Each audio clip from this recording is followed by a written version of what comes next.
สวัสดีค่ะยินดีต้อนรับเข้าสู่ซีรีส์ตัดหน้าม้าไงให้ไม่บ้งตอนที่2กันนะคะซึ่งในคลิปนี้เราจะมานำเสนอวิธีการตัดหน้าม้าสามเหลี่ยมแล้วก็หากใครยังไม่ได้ดูคลิปแรกที่เราแนะนำการตัดหน้าม้าตรงยังไงให้เป็นธรรมชาติแล้วก็เดี๋ยวเราจะแปะลิงก์ไว้ในวิดีโอให้นะคะเอาล่ะมาเริ่มกันเลยดีกว่าเดี๋ยวเราจะขอเริ่มจากอธิบายหลักการตัดหน้าม้าสามเหลี่ยมตามความเข้าใจของเราก่อนนะคะคือเราจะดอกจันไว้นิดนึงว่าเราก็ไม่รู้เหมือนกันว่าวิธีที่ถูกต้องจริงๆเนี่ยมันเป็นยังไงแต่ว่าอันนี้คือวิธีที่เราใช้ปกตินะคะซึ่งการตัดหน้าม้าสามเหลี่ยมเนี่ยไม่ใช่การตัดหน้าม้าสามเหลี่ยมไปตรงๆตามที่เห็นเลย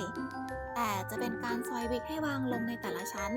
แล้วก็จับรวมกันอีกทีค่ะทีนี้เรามาเริ่มดูของจริงกันเลยดีกว่าค่ะ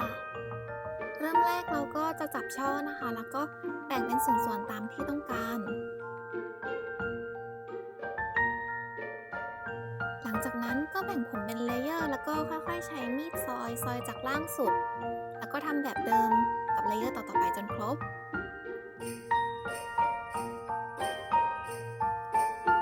ในขณะที่ซอยนั้นให้คอยระวังอย่าให้ทุกส่วนบางเท่ากันจนเกินไปนะคะจุดที่ควรจะหนาที่สุดก็คือส่วนของโคนหน้าม้าแล้วก็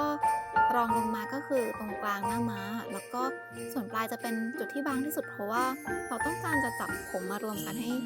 เป็นปลายแหลมตรงนั้นนะคะ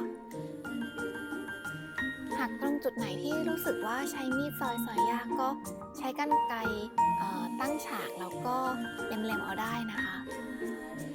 เอาล่ะเราทำเลเยอร์1เสร็จแล้วก็ทำเลเยอร์ที่2ที่3ต่อไปจนครบค่ะ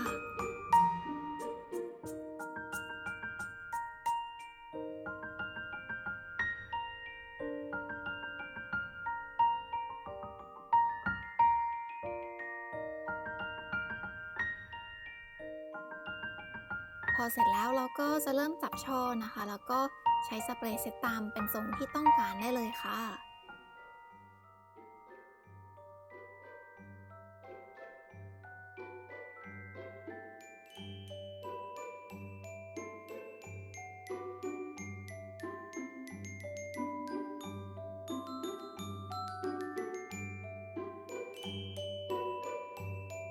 เท่านี้ก็เป็นอันเสร็จค่ะ